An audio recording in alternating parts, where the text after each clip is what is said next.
I shouldn't have looked. That's the thought that hit me first. Right before the door creaked open wider, and her eyes locked on mine through the mirror. And just like that, I couldn't unsee her. And she didn't look away. I was at my friend Luke's place, nothing unusual. We were supposed to go over some game footage in the garage, help his cousin move a TV, grab pizza after. Only Luke had forgotten one minor detail. His cousin wouldn't arrive for another hour. So I was there early, alone. He texted, "Running late. Be home soon. Go in if the door's open." I stepped inside. The house was quiet, a little warm from the late afternoon sun. Faint music played from somewhere upstairs, some old R&B track I couldn't place. I dropped my backpack by the couch, called out once, didn't get an answer. Then I heard humming, upstairs. I wasn't snooping, I swear I wasn't. But when you're waiting, your mind wanders, and so do your feet. Halfway up the stairs, I paused. The music was louder now, coming from the second room on the right.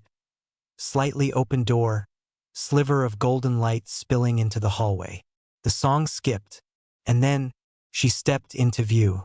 Luke's older sister, Tessa. She was brushing her hair, standing in front of a tall mirror. Tank top, tiny shorts, one bare foot up on the dresser. She hadn't seen me yet. I knew I should have turned and left, but I didn't. And then the brush paused. Her eyes in the mirror flicked sideways, right at me. I froze. She didn't scream. She didn't cover up. She didn't even look surprised. Tessa turned slightly, looked over her shoulder. Not at me, but still in my direction, and said, with a voice low and slow, "You could have just asked." I stood there, stunned, like an idiot caught red-handed with no explanation. "Sorry?" I mumbled, stepping back. "I didn't mean to. I thought no one was home." She tilted her head, let the brush drop to the dresser. "Didn't sound like you were looking for someone," she said, voice level. "You were just watching." I felt the heat in my ears. My mouth opened, closed again. "Luke's not back yet," I managed. She took a few steps closer to the door, the edge of light hitting just one side of her face. "Clearly," she said. "And now you've seen something you weren't supposed to." I nodded quickly, eyes on the floor. "Right? I'll just wait downstairs." She didn't move, didn't say anything. She just looked at me. There was no anger in her face, no panic, just something unreadable. And then, the garage door rumbled. I heard the engine cut. Then a car door slammed. Luke was home. Tessa's eyes flicked toward the window. "You've got about 10 seconds to disappear," she said. Then, quietly, like it was an afterthought, "But don't worry. I won't tell him." I turned to go, then hesitated. "Thanks," I said, already halfway down the steps. But before I reached the bottom, she called after me. "Same time tomorrow, maybe?" I didn't answer. Couldn't. My heart was pounding like I just outrun something dangerous, or walked right into it. I sat back on the couch, pretending like I'd been there the whole time. Luke walked in, dropped his keys, tossed me a can of soda like nothing was weird. But upstairs, a door clicked shut. And I knew, somehow, this wasn't the last time I'd see her like that, or hear her say something that would stop me cold. The next evening, I told myself I was just dropping off Luke's charger. That's all it was. But I was lying, and I think I knew it the second I climbed those stairs again. Luke had left early to pick up dinner. He said he'd be back in half an hour, maybe less. "Make yourself at home," he told me. "Tessa's around somewhere." He said it casually, like she was just another piece of furniture in the house. But I remembered too clearly how she looked yesterday, how she caught me, how she didn't flinch. I reached the top step. The hallway was dim, the sun had gone down, and the only light was spilling softly from under her door. Her room was closed this time, not wide open like before, but not locked. The faint scent of something sweet and smoky drifted into the hallway. Incense, maybe, or a candle, something deliberate. Then I heard it, that same voice. Hers. Calm. Smooth. "It's open," she called. I pushed the door in slowly. Tessa was sitting on the edge of her bed in an oversized robe, legs crossed, a book open in her lap. No makeup, hair tied up. She didn't look surprised to see me. "You're early," she said, not looking up from the page. "Didn't know there was a time," I replied. She glanced up now, one brow raised, a trace of a smirk. "I thought maybe yesterday scared you off." I shrugged, trying to play it off, trying to stay cool while my heart tapped an uneven rhythm in my chest. "You invited me." "Sort of." She closed the book and set it aside. "Sort of," she repeated and patted the bed beside her. I hesitated, then sat. Not too close, not too far. For a few moments it was quiet. Not awkward, just still. The candle on her nightstand flickered. Something soft played from a speaker on her dresser, lo-fi jazz, barely there. Then I noticed the necklace. A thin silver chain resting against her collarbone, with a small key-shaped pendant. It glinted as she moved. She followed my eyes. "Tessa?" I said suddenly, realizing I'd never actually used her name before. She smiled faintly. "That's better than my friend's sister." My throat felt dry. "Nice necklace." She looked down at it, then let her fingers graze the key. "It unlocks something," she said vaguely. "But not everything should be opened." The room grew smaller, or maybe we were just getting closer. She leaned toward me, reached out to adjust the collar of my shirt. Her fingers brushed my neck. Slow. Intentional. I didn't breathe.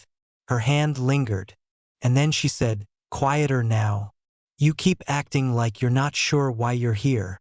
"I'm not," I admitted. "I mean, I am, but I shouldn't be." Her hand dropped, but her gaze didn't. "You're already here," she whispered. The moment stretched thin like a string pulled too tight. Her face was inches from mine. I leaned closer. So did she. Then, footsteps. Rapid. Heavy. Up the stairs. Luke's voice echoed from below. "Yo, pizza's here." I jerked back. Tessa didn't move at first. She held the moment like it wasn't breaking. Then she stood, smooth and slow, tying the sash on her robe tighter. "Go," she said softly, "before he knocks." I started for the door, pulse pounding. She followed, stopping just short of touching me. Then she leaned in, close to my ear. "Friday, 10 p.m. If you're still curious, knock twice." I turned to look at her. She lifted the key pendant and let it dangle between us. Friday night came too fast. I told myself I wouldn't go, that I'd leave this whole thing alone. But at 9:57 p.m., I was already at their door. The house was lit like any other evening, the TV murmuring from the living room where Luke was stretched out, half asleep under a blanket. Shoes by the entry, jacket over the chair. No sign of Tessa. Yet, I sat on the edge of the couch, pretending to check something on my phone, pretending I wasn't listening for her footsteps. Every little sound from upstairs made my chest tighten. Then my phone buzzed. A message. Not from her. From Luke's mom, asking him to bring something from the store. He groaned, paused the movie and went to grab his keys. "Be back in 15, he said. "Don't touch the pizza till I'm back." I nodded. I didn't care about the pizza. The front door clicked shut behind him. Silence. Then, soft music upstairs. A door opening. I swallowed once. Stood. Took a breath. 2 knocks. Just like she asked. The door didn't open right away. For a second, I wondered if I misunderstood. If this was a test or a trap. Then the lock clicked. And there she was. Tessa stood inside her room, hair down, wearing a loose sweater and black leggings. Nothing provocative, but somehow more intimate than before. "You're late," she said. "It's 10, I replied. She glanced at the clock on her wall. "It's 10:01. Come in." The door closed softly behind me. Music played low, something slow like a heartbeat. She walked past me toward the dresser, fingers brushing the silver key pendant that rested against her chest now. "You came back," she said. Not a question, a statement. "I shouldn't have. But you did." She stepped closer. We weren't touching, but my skin felt the heat of her presence. "You know," she said quietly, eyes locked on mine, "most people would have run the other direction after yesterday. I thought about it," I whispered. "And I couldn't." A small smile, the first real one I'd seen from her. A sudden vibration shattered the quiet. My phone. A call. From Luke. He was already calling? Already suspicious? I glanced at the screen, then at her. "Don't answer," she said. But the phone kept buzzing. And we both knew. If I ignored him, he'd come back faster. And he'd ask questions. I whispered, "I have to, or he'll think." She grabbed my wrist, firm, warm, and shook her head once. "I don't care what he thinks," she said. The buzzing finally stopped, but my heart was still pounding. She let go slowly. Her hand slid away like she didn't want to lose contact. And that was the first confession without even saying the words. Then the house betrayed us. Front door opening. Voices, Luke and someone else. Earlier than he'd said. Tessa's eyes widened a fraction. No panic, but alert. Danger close. She pressed a finger to her lips, then gently guided me back toward the closet. The same hiding place where she had saved me once already. Inside the dark space, I could hear her breathing. I could smell her perfume, something with vanilla and heat. The music masked our presence, but the floor creaked as Luke walked upstairs. He stopped right outside her room. "Tess? You in there?" "Yeah," she answered, voice steady. "Trying to sleep." He jiggled the doorknob. Thank God she had locked it. "Okay, sorry. Just thought I heard something." His steps moved away, but not far. Then, a metallic clink outside the door. Something dropping to the floor. "Keys?" Tessa waited. Listened close. Didn't move. Only after the hallway went silent did she unlock the door again and pull me out of the dark. "You see?" she whispered. "There's always a risk." The key pendant hung between us again. But now, the meaning felt different. Less like a secret, more like a choice. She lifted the chain over her head. Held it out to me. "If you take this," she said, "you're choosing the risk too." I hesitated. This wasn't just a necklace anymore. This was a line. A rule being broken. Carefully, I took the key from her hand. Her fingers curled around mine for 1 second too long. A sound downstairs. Laughter. A chair squeaking. Luke wasn't going anywhere. She stepped closer, voice barely breath. "This isn't over." She looked at the window, then at me. "Tomorrow, afternoon, the house will be empty. Use the back door." My pulse jumped. "And knock twice?" I asked. This time she leaned in. "No," she whispered. "Just come in." The necklace was in my pocket. The silver key brushed against my palm every time I moved, like a quiet reminder that I was already past the point of return. Saturday afternoon. The sky was clear, too calm for how restless I felt. Luke texted around noon, asking if I wanted to come with him and a few guys to a local tournament. A big match, decent crowd. I said I was sick. He offered to bring me medicine. I told him I was sleeping, then turned off my phone. Lying wasn't something I did easily, but today I did it without hesitation. I walked the long way to his house, kept my hood up, my head down, made sure no one saw me. At least, I thought no one did.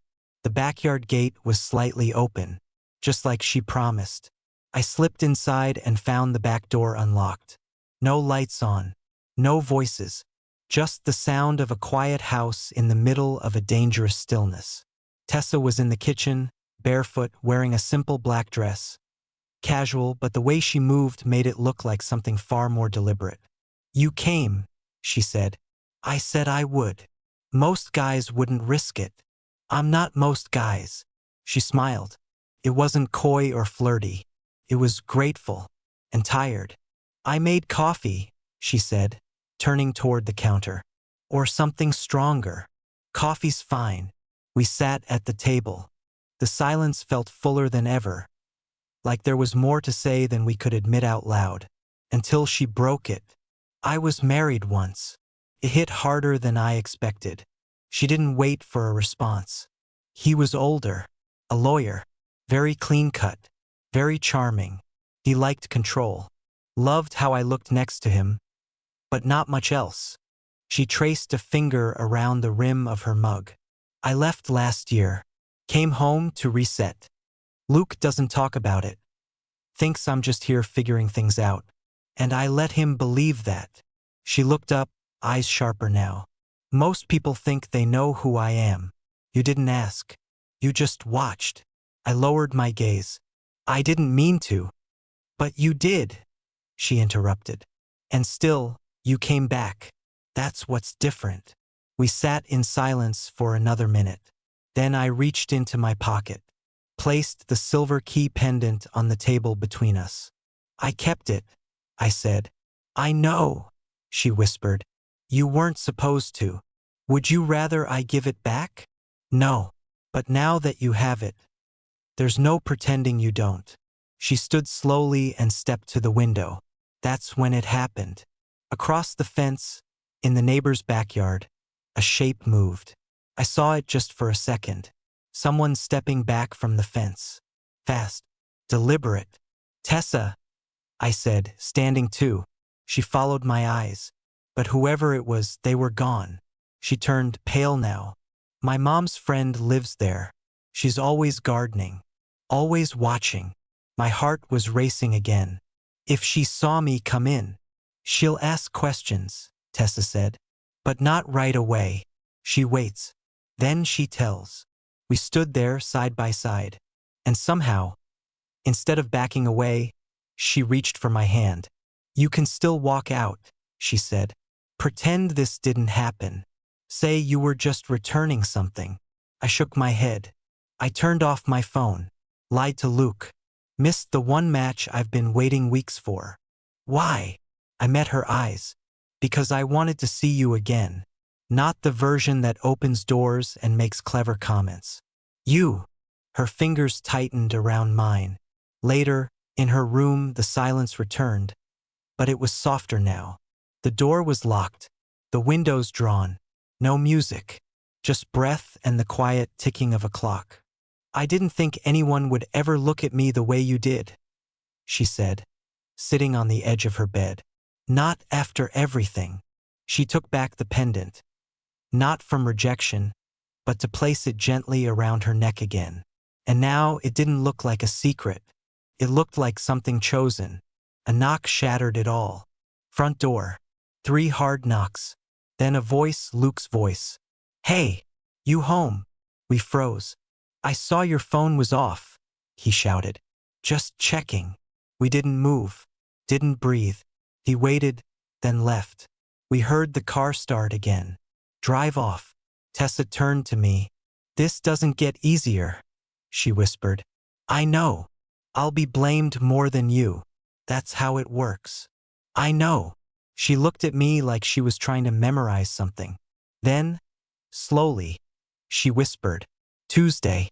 He's gone late that night. Come after dark." Same way. She shook her head. "No. This time, I'll open the front door. Tuesday night. Late. No lights in the windows. No sound except the ticking in my chest." I stood on the front porch, heart pounding. The street behind me was still. A single moth fluttered under the yellow porch light. I raised my hand to knock, but before I could touch the door, it opened. Tessa stood there, barefoot, hair loose, wearing that same quiet expression that always said more than words. She didn't greet me. She didn't step aside. She just whispered, "Come in." Quickly. The hallway was dim, but warm. The air inside carried the faint scent of vanilla and coffee, and something softer underneath. I followed her to the living room. No candles this time. No music. Just the two of us in that thick, electric quiet. She turned to me, eyes darker than I'd ever seen. "You sure?" she asked. I nodded. "I'm past the point of pretending." Then, no hesitation. She kissed me. It wasn't slow. It wasn't careful. It was everything that had been building between us since the moment her eyes found mine in that mirror. It was the key unlocking everything, and this time the lock was already open. We moved together like the silence between us had always been a conversation. No one rushed. No one spoke. The room around us fell away, time folded in. Her hand found mine as we collapsed against the couch, our breath sinking. And for the first time, it didn't feel like crossing a line. It felt like landing exactly where we were supposed to be. After, I sat on the floor beside her, back against the couch. She leaned over me, hair falling like a curtain on one side. "Now you've seen all of it," she said softly. "No," I replied. "I'm still watching." She smiled, not with her lips, but with her eyes. "I should feel guiltier than I do." "So should I." Silence again. This time it wasn't awkward. It was the kind that fills a space instead of shrinking it. Then a buzz. Her phone. She picked it up. "Read the message." Her mouth tightened. "Luke's on his way back. Early." My chest clenched, but she didn't panic. "You need to go," she said. I stood, but something in me hesitated. "I don't want this to be a one-time thing." "It doesn't have to be," she said. "But we both know it has to stay hidden, at least for now." I nodded, but I didn't move toward the door yet. She stepped close again, touched the necklace. "I'll leave it by the back gate next time," she said. "When?" She met my eyes. "Whenever you can't stay away." A week later, Luke and I sat on his porch talking about nothing. The match we missed. Some girl he was texting. He didn't know a thing. Tessa came home halfway through. Didn't even look at me at first. Just set her bag down, waved to us, and walked past into the house. But later that evening, when I left through the backyard, I found something hanging from the gate latch. The silver key pendant. No note, no time, no instruction. Just a message only I could read. It glinted once in the moonlight, just before I closed my hand around it.